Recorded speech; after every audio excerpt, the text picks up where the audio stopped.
Hello friends, ఎట్లా వల్ల ఇప్పుడు మనం వెళ్ళే సింహాచలం మావాడు అట్లా 2 days ట్రిప్ వేసి వద్దాం అంటే స్టార్ట్ అయినాం. మేము స్టార్ట్ అయింది నైట్ 12 గంటలకి కాజీపేటలో.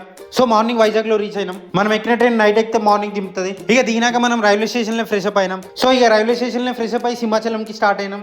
మనం సెల్ఫ్ డ్రైవ్ బైక్ తీసుకొని కూడా వెళ్ళొచ్చు, కానీ మేము ఇక బస్కే వెళ్ళినాం. ఎట్లా 2 ప్లేసెస్ అనుకున్నాం కాబట్టి. సో 2 ప్లేసెస్లో ఒకటి సింహాచలం, ఇంకోటి ఆర్కే బీచ్. ఆర్కే బీచ్ నుంచే వెళ్ళింది బస్సు, కానీ మేము ఫస్ట్ సింహాచలం టెంపుల్ దర్శనం చేసుకున్న తర్వాత ఆర్కే బీచ్ వద్దామని ఫిక్స్ అయినాం. యాక్చువల్గా డైరెక్ట్ కొండపైనకి బస్సులు కూడా ఉన్నాయి, కానీ మేము స్టెప్స్ ఎక్కి వెళ్దామని అనుకున్నాం, ఎందుకంటే ఫస్ట్ టైం కదా వచ్చింది. స్టార్టింగ్ లో ఈజీగానే ఉన్నాయి స్టెప్స్, కానీ వెళ్తుంటే టఫ్ అయిపోయింది. ఇక మేము ఎట్లా పెట్టి పైనకి అయితే పోయినాం. కొండ నుంచి వ్యూస్ అయితే వేరే లెవెల్ ఉన్నాయి, మొత్తం కొండలే ఉన్నాయి సైడ్ మొత్తం. అండ్ స్టెప్స్ ఎక్కుతుంటే మధ్యలో శివుని గృహ కూడా ఉంది, అక్కడ దర్శనం చేసుకుని పైనకి ఎక్కేసినాం. ఇక పైన రష్ అయితే వేరే లెవెల్ ఉంది, సండే కాబట్టి. సో మనకు టైం లేదు కాబట్టి తొందర దర్శనం చేసుకున్నాం విఐపి టికెట్ తీసుకొని. సో ఇక మన తర్వాత ఆర్కే బీచ్ కి వచ్చినాం. ఆర్కే బీచ్ లో కొంచెం ఎంజాయ్ చేసి తర్వాత మనకి నైట్ ట్రైన్ ఉంది, సేమ్ మళ్ళీ నైట్ ఎక్కితే మార్నింగ్ దింపుతుంది. సో ఇక కొద్దిగా షాపింగ్ చేసి బయలుదేరాం. Okay bye friends, thank you for watching.